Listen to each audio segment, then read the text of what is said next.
Well, hello, and welcome to Runway Audio's next podcast. My name is Austin Woodruff with Runway Audio, and today we have a really special guest. We have Gordon Kennedy, who is an amazing guitar player. He plays guitar for Garth Brooks and a handful of other artists, and also is a Grammy-winning songwriter. And so we're really excited to chat with him about some fun things, guitar gear, playing guitar, songwriting, all of the above. So make sure to stick around for the whole thing. So, yeah, Gordon, just kind of introduce yourself a little bit quick, 2 second. The short version for me would be I'm a second-generation musician on the heels of my father, Jerry Kennedy, who's a member of the Musicians Hall of Fame and Museum here in Nashville. He got inducted with the A-Team players and the Nashville Session Musicians. Back in 2007, the first year they had an induction ceremony, he's played on records that you know and produced records and artists that you know. He ran Mercury Records for 21 years. So that's the house I grew up in. My mom was a singer. That's how they met on the Louisiana Hayride back in the late 50s. Somebody put them together. You guys need to do a duet. They did. They said, you need to do it again. It went over so well. And at some point they dated, got married at 17, had me at 19, moved here when I was a year old. And so I've grown up here in Nashville and just kind of followed in that, on that same path as my father. Most kids, when they were asking their fathers for the keys to the car, and when they got 16, I was asking, can I play your red 335, So it's just, that's the house I grew up in, and I've never done anything other than music. Wow. Mm-hmm. What are a couple of your dad's cuts, like major cuts? Okay, so he would be the electric guitar on Stand By Your Man, Tammy Wynette. He would be one of the three guitar players on the mega smashed, still to this day sounds amazing on the radio, Roy Orbison's Oh Pretty Woman. Elvis, Good Luck Charm, Bob Dylan double album Blonde on Blonde, Ringo Starr's second solo record, Leroy Van Dyke, Just Walk On By, Wait on the Corner, and then a little answer lick. Harper Valley PTA, he's the dobro player playing it's a fretted dobro that he's playing like a guitar would be played, not the bar, but the fretted dobro, and strung with electric strings. So that's him on Harper Valley PTA doing all that stuff.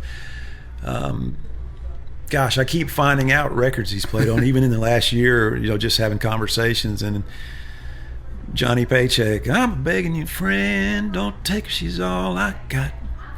You played on that too? Yeah. But I grew up, in the family vacation in the car riding, if it was 3 hours or 10 hours the entire trip, my dad's reaching for the volume knob going, I think I played on this. And the whole trip it'd be that. And, I'd be in the backseat going, did you or didn't you? Don't you know? And of course, I understand all these years later, how when you're doing 5 sessions a day, 3-hour sessions a day, and when they got inducted, Brenda Lee inducted them and said these gentlemen collectively account for over 130,000 recording sessions. Wow. So a lot of that is, I think I played on that, and oh yeah, I did play on that. Delta Dawn. Yeah. That was a career maker for Tanya Tucker, and I just found out he played on that in the last year or so. Wow. So did he not keep kind of a record? It just was kind of whatever happened. They kept the records. In fact, they pressed them. And they go. sold them, and then but guys like Harold Bradley did keep a really good logbook for what they did, and that was smart. But my dad, he didn't do that. But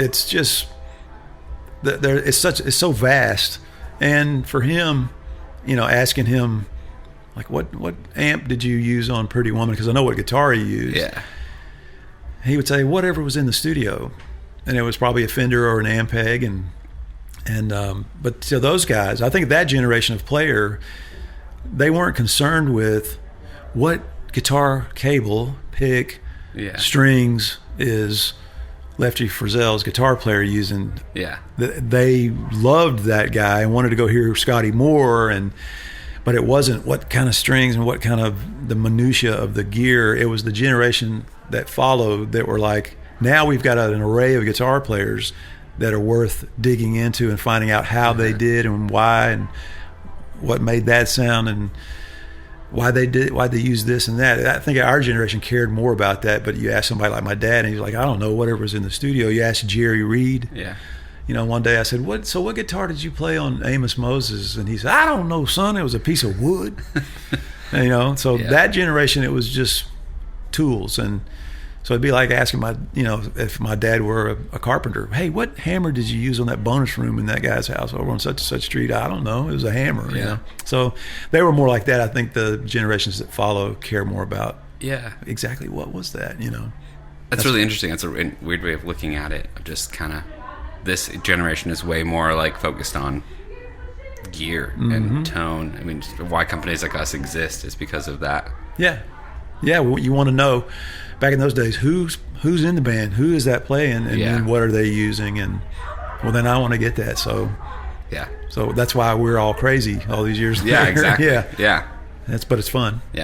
That's it's interesting for sure, of just the generational difference on gear and focus, because I mean, all my friends or the industry that we're in here is like, I mean, we want to know who is this guitar player and who played this lick on this record, and that existed then, but not quite as much now. And consequently, you know, when you would hand anything to a Jerry Reed, there's nothing lacking, and he was himself, and he could do it whatever.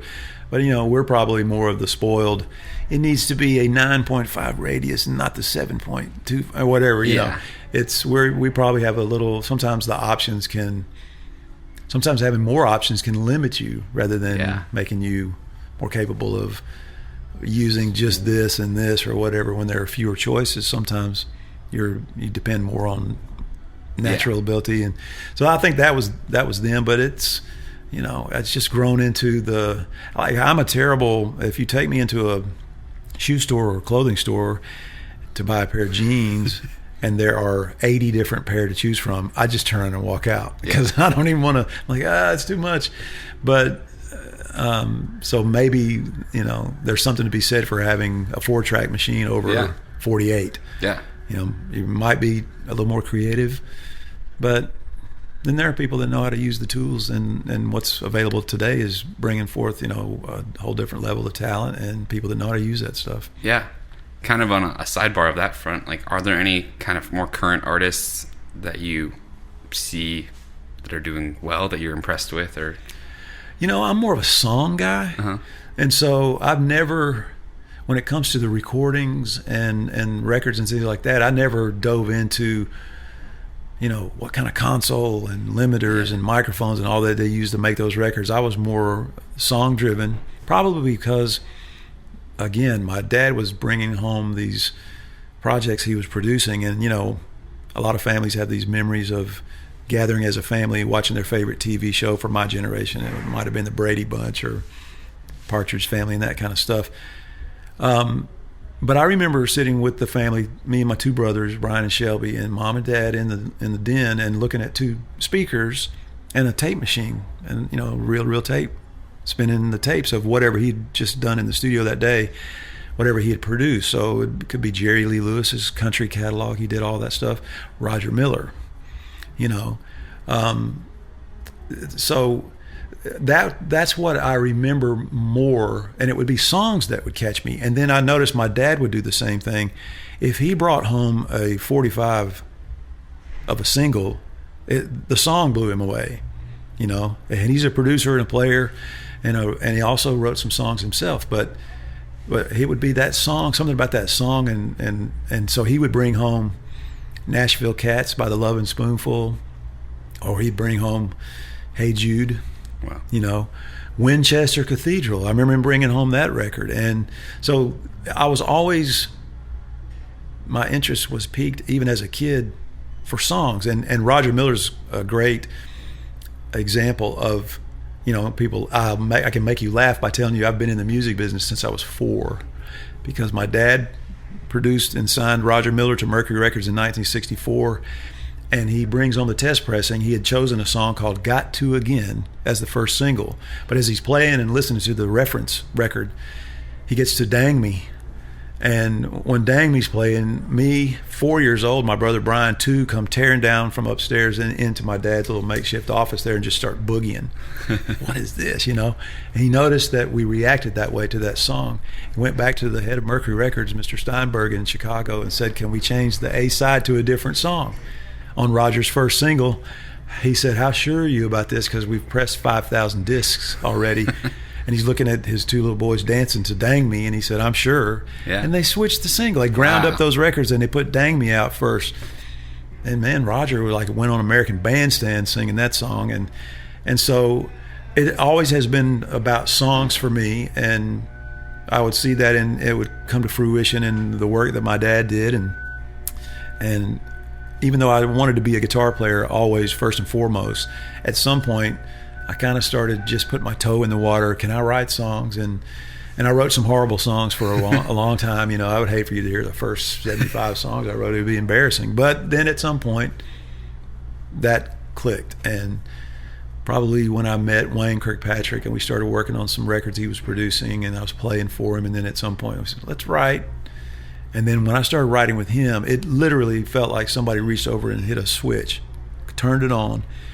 And from about the early 90s forward, I think I know how to write a song now. And it's hard to explain. Yeah. But anyway, the song is the thing for me. And yeah. So are there any kind of more current artists that you think saw, or any current songs that really... Man, I tell you who I'm a huge fan of, and I went and saw them live, and I wrote with them and then another one for them at one point, but I have fallen in love with Blackberry Smoke. Interesting. Those guys are phenomenal. Yeah. And live, I felt like I was watching Frampton Comes Alive. I mean, it was, because that's what, I was introduced to Peter Frampton from his live album, and I was like, who is this guy? And just blew me away when I was in high school. Well, the same thing happened when I went and saw these guys, and I'd written with them, and they were so nice, and the experience was great, but I never, saw them live for years, maybe 10 years or something. And then when I finally went and saw them live, they just blew me away. So I'm a huge fan of them. I'd have to think for a little while about some other things that come up every once in a while. There are just, an occasional, like I said, a song will stick out to me. And, I got to sit in the round one night with the fella who wrote Slow Burn for Casey Musgrave. Yeah. I love that song. That's such so a I great just song. just when I hear songs like that, I sort of like immerse myself in that song, and then maybe ask questions later. Okay, who did that? And then I wind up sitting next to one of the writers on that song, and just that seems to be the thing that catches my attention more than anything else. Yeah. That's very cool. Yeah. Very fun. Kind of moving into the guitar playing, kind of talk about the story of how you ended up with Garth Brooks and how that kind of that path. Well, my brother Brian was hiring Garth to sing demos when Garth first came to Nashville. And Garth is this fiercely loyal human being that if he's like climbing out of a hole and 6 people reach down and help him climb out of the hole, those 6 people are going to be with him on the top of the mountain that he climbs. Yeah. And they're going to be on him. He's going to carry them there. So he's that kind of guy. When his career started exploding and taking off, my brother was still hanging out with him, and then Brian and a friend of his, Dan Roberts, went out and opened with like a special effects company, had made like a makeshift fire. Mm-hmm. They had crickets in the auditorium, and they would sing just acoustic songs, like 2 songwriters sitting by a campfire, like having a toe roaster, And so they were always tight through those years. But early 90s, I'm trying this project with Wayne Kirkpatrick. We're writing songs and recording demos and things, and I give a tape of a set of 4 songs to Brian. He ends up giving it to Garth. And then I get a message from Brian one day. Garth wanted me to tell you that he got a speeding ticket in Arkansas listening to White Flag, which was one of the songs from those first 4 songs that I did with Wayne. I said, I'll put that on my resume. Garth got a speeding ticket listening to it. So, but 3 of those songs out of those 4 wound up on the Chris Gaines project in 1999, wow. Where Garth did his alter ego character and did that. And so, again, it's just sort of this over the years, the bumping of the 2 paths that are parallel, But every once in a while, just crossing and touching like that. When he did the Chris, well, I back that up. I had played on a session where I played on his cover of the Aerosmith song "Fever," that my brother and I think Dan may have rewritten the lyrics and collaborated with the Aerosmith song for a Garth version of "Fever." I played on that, and then back when the old stuff was new, and so I did a session for him, and then he would call me for the Chris Gaines thing. But the way he called me for guitar was, he said, "Hey, can you come play us on a song for me in the studio?" Yeah. And he said, "I'm gonna put you in the room with this guy that just moved here from Australia. I think y'all get along great." And it was Keith Urban. So just me and Keith in the studio playing on this song for Garth. We hit it off great, and I just had a big time playing. We just kind of got lost in it, and playing back and forth and doing this stuff for Garth. And on the way out of the studio that day, Garth said, "Oh, before you leave," he said, "I forgot to tell you, I'm going to do this project. I'm going to do a soundtrack album in association with a movie called The Lamb. This record company decides that this artist is sort of over the peak of his career. On the downside is maybe his catalog would be worth more if he were to suddenly die." And so it's got a lot of like a little bit of that kind of plot to it, and so he's going to do the soundtrack album of that guy's greatest hits, and it's Chris Gaines is the name of the artist. "So I need some songs from you," he said. I said, "Okay." I said, "It's the country stuff," and he goes, "No," he said, "that Beatles Eagles stuff that you do." "Oh, okay." So I went back to the office, my publishing company, that day, and made a CD of about 10 or 12 songs and sent them over to the studio where he was. And like an hour later, I get a message from the front desk. "Garth just called. He put song number 3 on hold for the project." And I went, "That's great." And that's wild. I would have sworn he would have picked song number 5. And then 15 minutes later, "Hey, Garth just called, put song number 5 on hold." He's sitting in his car or something listening to the CD, and after he'd call, yep. So I ended up writing 10 of the songs, or co-writing 10 of the songs on that record. So that's in 1999. Well, 2007, when he's quote unquote retired for those years or whatever, he called me and said, "I'm going to go pick a city in the middle of the country somewhere and do some benefit shows for Susan B. Komen Cancer Research. Probably do 1, maybe 2 shows, at the most 3, just depending on if they sell." Well, they did 9. So I did 9 sold-out shows at Sprint Center in Kansas City with Garth in 2007. And then and that was the first time I had to learn his country catalog. It was like learn 30 songs and go play with Garth. And then he did the same thing in Los Angeles 2 months later for the firefighters in LA, and we did 5 full 2-hour concerts in 2 nights. Wow. And so that was the first time I was kind of like climbing into the ring with this crazy guy, And then 2018 rolls around. In the fall of 18, he calls me. He goes, "We want to go play 3 years of stadiums with me." I was like, yeah. So that's what I've been doing for him since 2019. And this is supposed to be the last year for it. And it's sort of a makeup year, it feels like, in a way, because of the pandemic, having to shut things down a couple of times. Like we played 5 things last year before they called it all off again. So this year there's 17 cities in North America. Some of those will be 2 shows, Fridays and Saturdays instead of just the 1. And then we end in Croke Park in Dublin, Ireland in September, where he sold 5 nights there, 82,000 people a night. Wow. So that's when the stadiums are done. But that's how I found my way into on this stage with him at this point. Basically, kind of long story short, is just like the networking side of it. Like, you didn't kind of go through, a lot of artists, at least kind of the younger musicians that we work with and stuff, kind of do the whole like audition system. You never really had to do the And I understand that, yeah. Do you know, I've never auditioned for anything in my life. It's crazy. It's crazy. I have a friend that can play circles around me that's never passed an audition in his life. And that freaks me out too. But I've never auditioned for anything. We went and did a bunch of TV things with Garth for the Chris Gaines project back in 99. I mean, we played it's Austin City Limits, Saturday Night Live, Leno, Conan, The View, Rosie, all these. We were doing all these GQ awards, Billboard awards, and on and on and on. And we did all this stuff with him that year. And it was just like going to a theme park. for a while, and then when it's over, you're going, dang, I can't believe that just all that happened. But and I'm sad it's over.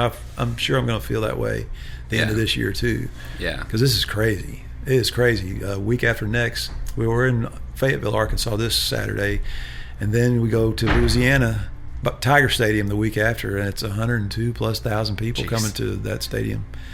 So, and I'll have family at that one.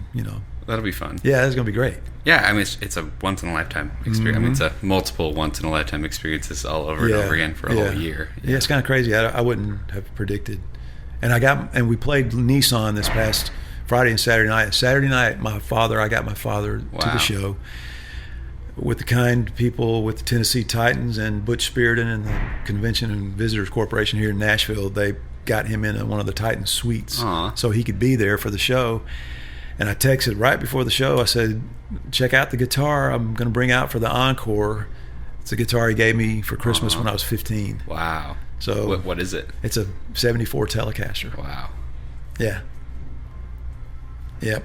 And so that meant, I mean, that being able to do that at that point, because you go back to Christmas 1974 and you go, would either one of us predict that 48 years or whatever later, we're going to have this on stage at Nissan with Garth Brooks? And I mean, it's just crazy. It's kind of a crazy thing, but it's a blessing too, though. Yeah. I love kind of the opportunities you get to like just look back on that feeling that you felt Christmas Day, like getting the guitar, and then you kind of get that feeling again. And 48 years later. There was another thing that happened one time where my dad he called me, said, and he was sort of beside himself when I did the Grand Ole Opry with Ricky Skaggs. I mean, he listened to that when he was a kid on the radio. And it was another, if you'd have told me back then, so it's something like that happens every once in a while. Those stick with you forever. Yeah. Well, I'm sure it's a fun experience for him to kind of live vicariously through you still, like his heart and passion. He's having trouble finishing living through his own. Yeah. Because, I mean, he's done so much stuff that you can't wrap your head around it. But, yeah, I mean, there was a time when I thought, and all my life when I was a kid, I just want to do what my dad is doing. I just want to do what he did, And then I thought, then I got older, and then I'm actually unplugging a guitar in and going and do stuff, and I'm going, wait a minute. Do I really want to try to do what my dad did? He played for Elvis, and Orbison and Jerry Lee Lewis, and I mean, just on and on and on, all these giants. And then it was intimidating to me for a while. Do I really want to step into that arena? And then, of course, now I'm looking back over my shoulder and saying, well, I've written and worked with people like Bonnie Raitt, and Peter Frampton, Eric Clapton, Ricky Skaggs, Garth Brooks. Isn't he our Elvis now? I mean, it's kind of crazy, but it's, it's happened. And, but I also know, I could tell you more about it being a calling versus, something I just picked out and some dream I had or whatever, it's really, I feel like it's a calling that's been on my life, and the way we got into it. Even my dad, the way he got into music, as a 9-year-old kid, his father, who I'm named after, was a deputy sheriff down in Shreveport, and asked my dad out of the blue if he would like to go get a guitar lesson. So on a Friday, he dropped my dad off to Tillman Franks' office, and Tillman's one of the writers on I'm a honky-tonk man. So that's who gave my dad his first guitar lesson. Wow. When my dad was 9. That was a Friday, and Monday my grandfather died. Wow. And so he had put my dad on the path he'd be on, the rest of his life. And then 3 days later, he was gone. So that's how we got into music, and I could go on and on and on again about the calling versus just a goal or a dream or something like that. Well, I mean, just the audition side of things that you said, like, kind of answers that question. It sure does. Never auditioning, just kind of showing up one day. And it's sometimes if you catch yourself trying to beat a door down, maybe you're not supposed to go through that door. Absolutely. But if you see one that is swung wide open, maybe you're supposed to go through that one, and that may be oversimplified, but I've witnessed that. Yeah, I mean, definitely just doors being, at least doors being shut behind you. Like, kind of, this is the only door you have left. And somebody else described it a certain way, and then I've added to it maybe a little bit. I don't know, but I mean, somebody described it as, you're going over there and drawing a bullseye on the wall, and getting your arrow, which is your skill set, Yeah. your talent, and your gifts, and then I know I'm supposed to hit that bullseye. Yeah. I know it. I feel it in my gut. I've prayed about it. I just know it, and then it goes over here. Yeah. Then somebody said, "Why don't you take the arrow, which is what you're good at, and then just take the best shot you can. You got to have something you're sort of aiming for, but just let it go, and then wherever that lands, let God paint the bullseye around that." Yeah. And so I've seen that happen many times in my life as well, to the point of where I have a peace about, if I think something's supposed to happen and the answer is no, I don't crumble and dissolve and my foundation is rocked and now I can't go on. I don't have a problem with that. It helps when you've witnessed the alternative, that there's a timing that isn't always up to you, and it gives you patience and don't panic. Yeah, it's definitely, it feels good. Definitely as a younger person in the industry, definitely is helpful, because I've had my fair share of no's and fair share of yeses, and both have been an experience for sure. So if you're a songwriter, you're going to hear no the majority of the time. You may hear yes if you're successful, like a roaring success. You may be yes 1 out of 10 times. And baseball players are roaring successes if they're 3 out of 10. But a songwriter can be 1 out of 10. But so it's hard not to let those. But it's hard not to let those other all the no's keep you from continuing. Absolutely. Kind of on the guitar playing side of things. So, I mean, you've been playing guitar since, when did you start playing guitar? I probably started chording and stuff maybe around 9, 10, and 11, getting a male bay, fun with the guitar, learn some major minor chords. Okay. Then when I got that electric guitar for Christmas when I was 15, that's when it was no looking back for me. Yeah. Yeah. So from then on, like, how has like the learning experience been for you? Like learning the guitar? Yeah. I always, I would play all the time, and then when I got in high school, and particularly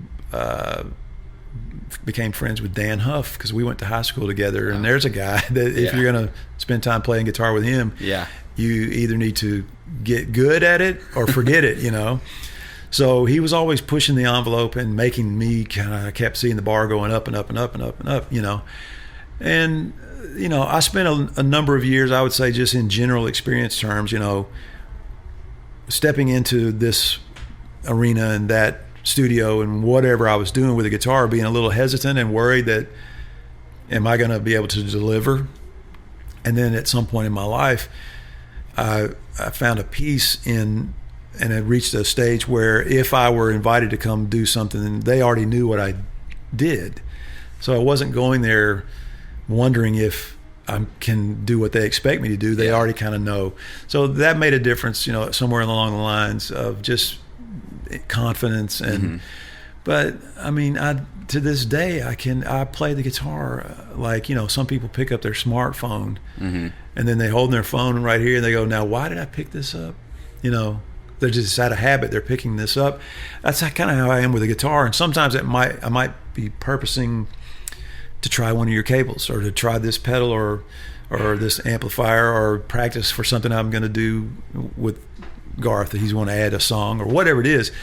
A lot of times when I pick up the guitar with that in mind, or even just stretch the new strings, I just stretch the strings.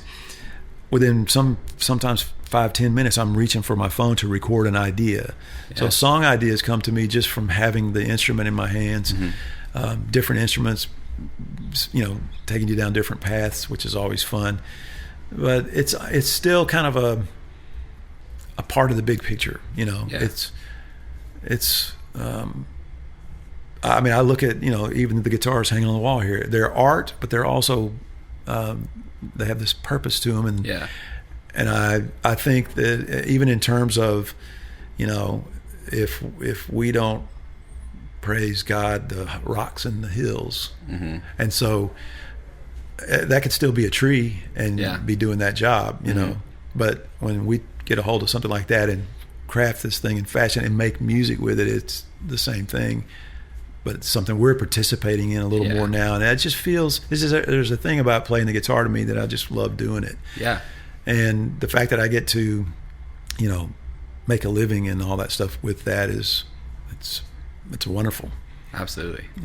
Yeah. Do you find yourself kind of like getting stagnant on like learning the guitar? Like, are you continuously learning new things, or like what kind of is your... Yeah, I never took lessons, and so I couldn't describe to you if I've learned in a poor way or a really good way.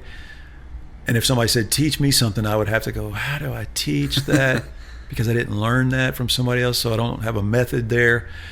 But yeah, I find it's interesting though, and I'll surprise myself, even at the age I'm at now, that I got better at something, Yeah.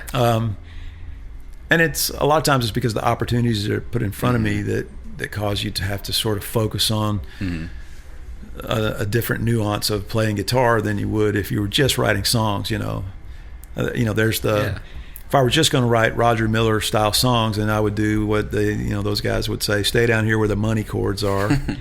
But because I play in a Tom Petty cover band called the Petty Junkies, because I play for Garth Brooks, because I go and play Change the World, which is a chord book as a chord chart, lots of chords. So I have to keep doing different things, go where, as Jerry Reed would say, don't go up there where the dust is on the fretboard, But different things cause me to have to explore the different parts of the fretboard of the guitar, and then sonically, there's always, well, gosh, if I'm going to be doing the Tom Petty music, let's talk about how to get those sounds from those records. And so there's always something pushing me to explore, and never sitting and being idle and comfortable on just one thing.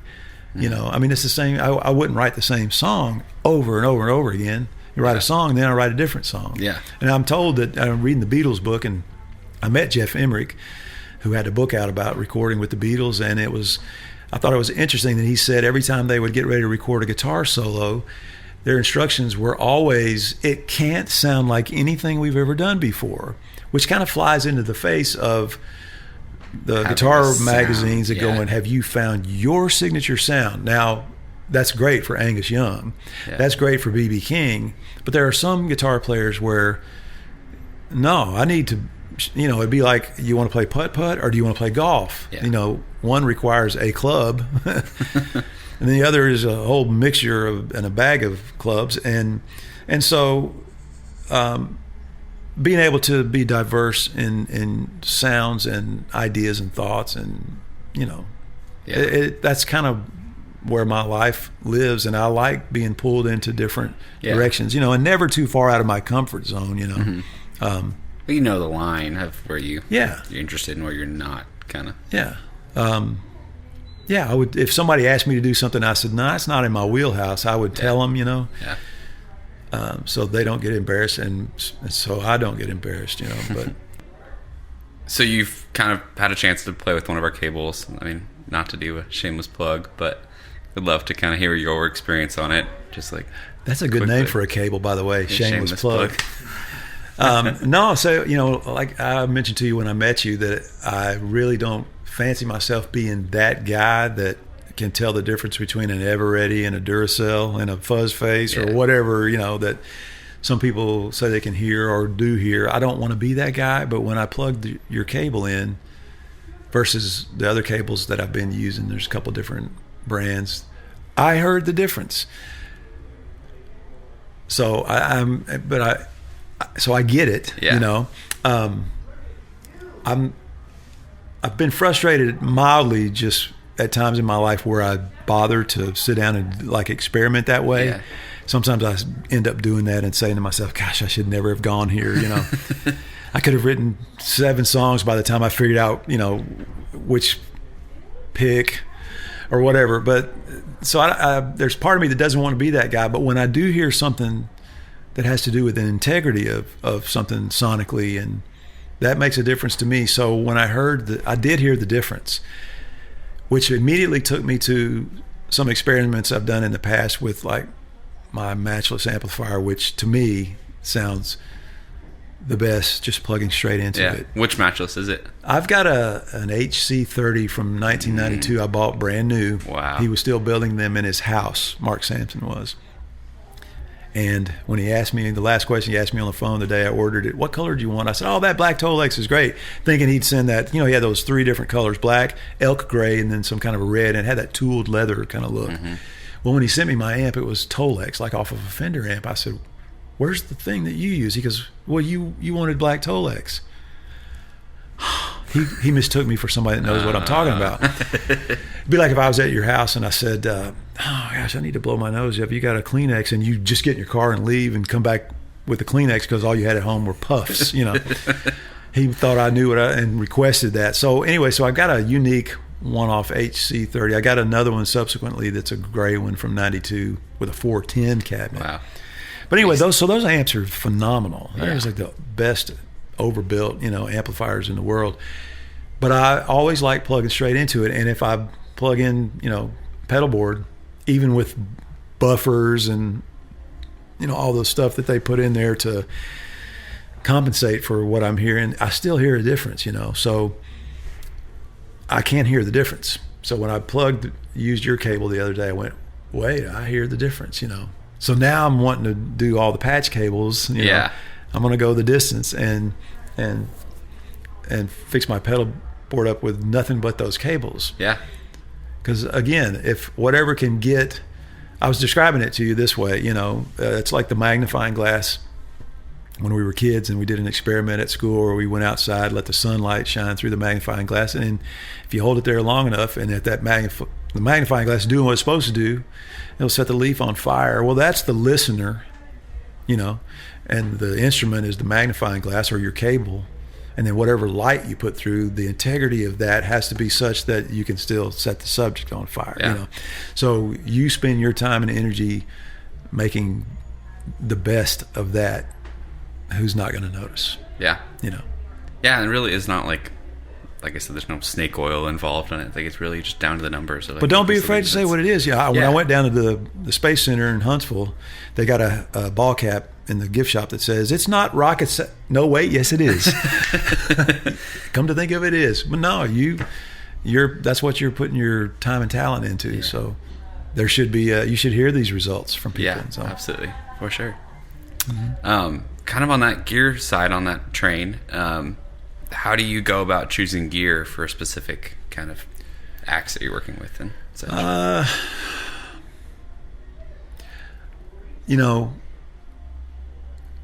and again, I probably don't. I might not be the guy that people want to interview when it comes to what kind of gear for this kind of result or whatever. Because I'm again such a song person that. When David Wilson, who was a dear friend and had a magazine that he published for, 20, maybe plus years now, called Tone Quest Report, called me one day. He said, I'm calling several guys I've interviewed before and asking them all the same question for their different answers. What do you plug into in the studio to get the best sound? And I said, you're not going to like my answer. And it was a good song. You bring a good song and that's going to be less significant. So when Roy Orbison walked in with, they didn't scramble like we got to get what's the amp, go down to a Guitar Center, which didn't exist, and we got to get the right, because it's like just plug it in, and whatever we're using is going to work because that is working and it's going to bring that along with it. So, but at the same time, though, a lot of time and attention goes into, and again, the Petty Junkies band I'm in, you want to try to make those sounds on those records, so you have to put some thought into it.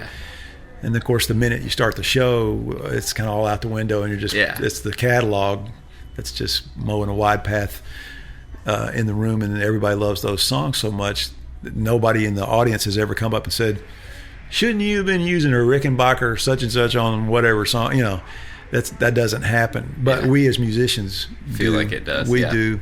Yeah, we go through all that. So we'll spend some time to get ourselves right. But, for Garth, you would think, well, he's a country artist, so is it a Telecaster and a twin reverb? No. He's a country artist. Oh, shouldn't that? No. Listen to his music, And when you go out on stage and we get ready to do the Thunder Rolls and they start the song with actual thunder and the stage, you feel this, it's like an earthquake. I don't think a Telecaster and a twin reverb are going to be the thing. So it's drop D, got to have some gain and girth and stomp on it, So yeah, you have a pedal board, which I've never really even been that my whole life, In the days when I was playing in Whiteheart and back when I was doing those touring with that group for 6 years, I never had a pedal on stage. Wow. I played either a Marshall amplifier straight in or a Mesa Boogie Mark IIB straight in. Wow. And would only let them, if they put any effects on me, post microphone. Wow. So I never had a pedal board on stage. I don't know how I survived. But so nowadays with Petty Junkies, Garth, and sessions, and the few sessions that I still do, it's good to have some pedals. And like in my studio at home, my pedal board is a shelf that goes around the rim of the room. And if I need a drive pedal or a tremolo or whatever, I just go grab the pedal and then plug it in, in front of the amp. But so for the live gigs is where I need the pedal board. So with Garth, and like different levels of drive. Mm-hmm. I've got to have a tuner because we're going E down to D, 2 songs, back up to E, down to D, up to the whole night. So I got a tuner. And then I've got a volume pedal. There's some songs where we do some swells, but then I've just got an EP boost right now and one of the King of Tone pedals, and then into the ODR one that stays on. Mm-hmm. So the King of Tone gives me an extra 2 layers of drive. So it's all about the overdrive levels, and is it a 2-layer cake or is it a 3-layer cake for that song, or whatever. And then I've got a little Echoplex, MXR Echoplex pedals with a tap tempo, which insignificant, what do you use for delay? The stadium, Yeah. And so Dan Hines, who's mixing sound out there, doesn't want me bringing a lot of that, But I do like to have a little bit of a 1 repeat kind of thing, or 1 or 2 repeats, so in a tap tempo. But that's it. And then the rest of it are the wireless units, which, see, that's the thing that makes me have to do more hoops, jumping through trying to make sure the sound is all right, because I have to have a wireless that goes from my guitar to the pedal board in front of me, and then another wireless to get it from there to the amp under the stage. And so I've got a 62 blonde Fender Bassman head, and then we play the amps are fed into this isolation box called the Box of Doom. And it's got a single 12 Creamback 65 in it with a Royer and a 57 that are fixed, and they ride around like that this whole year. And so that's my rig for the show. But the one I have for the Petty Junkies, is it's similar. Some of the pedals are repeats, but I have an H9, Eventide H9 on that board, so I can get rotary sounds for You Don't Know How It Feels, and then I'll use maybe a slapback and a reverb for Here Comes My Girl. And I mean, you do pay attention to how to get some of the record sounds, and how you're going to achieve that with a pedal board. So yeah, time does go into that. Again, all the bets are off once the show starts. Yeah. But you're at that point, you're not worried about it because you put the time in before. Exactly. Yeah. That's kind of our MO for gear and stuff like that, of just like, we wanted to make a product and do pedal boards and patch cables, so that can be your focus, like, so that you literally just like, you are playing a show. Yeah, I should be the only thing that can fail. It's been really fun to kind of chat, and I could literally sit here for 5 hours and I'm going to start asking you questions at some point. Been a pleasure. We'll have you back for sure. So definitely, if there's any questions you have for Gordon, like, reach out to us, and either we'll contact him or figure out how to do this again. Season 2, episode 1. We'll come back. Yeah, absolutely. This has been really fun. It's been definitely an honor to work with you and hang out with you. Well, I appreciate you guys reaching out. Yeah, for sure. What are some kind of dates you have coming up and things you have? So if anybody wants to see me, I'm playing in Fayetteville, Arkansas this Saturday, Tiger Stadium, Baton Rouge the following Saturday, Notre Dame Stadium the weekend after that.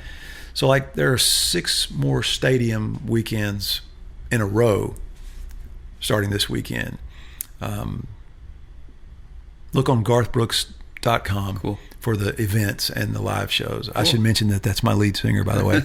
I'm not selling these stadiums out.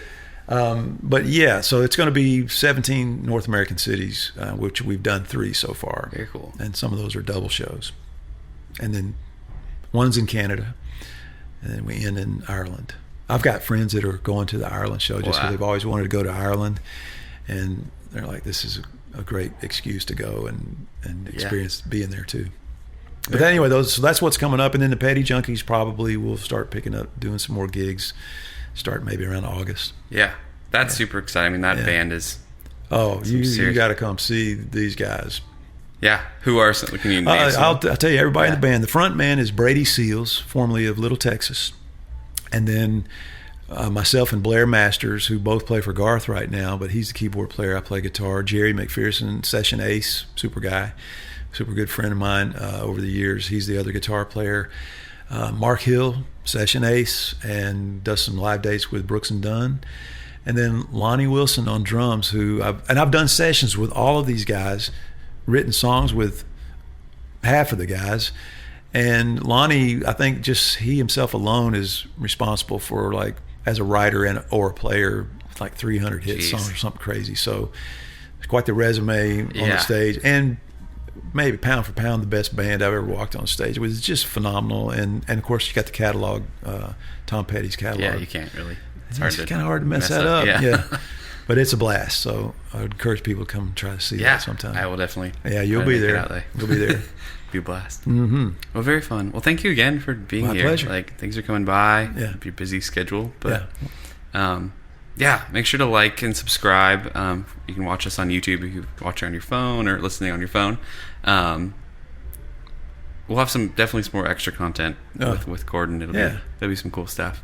So make sure you stay tuned for all of that. Yeah. And while you're online, go to runwayaudio.com and pick up your new favorite cable. Thanks. Have a great rest of your day.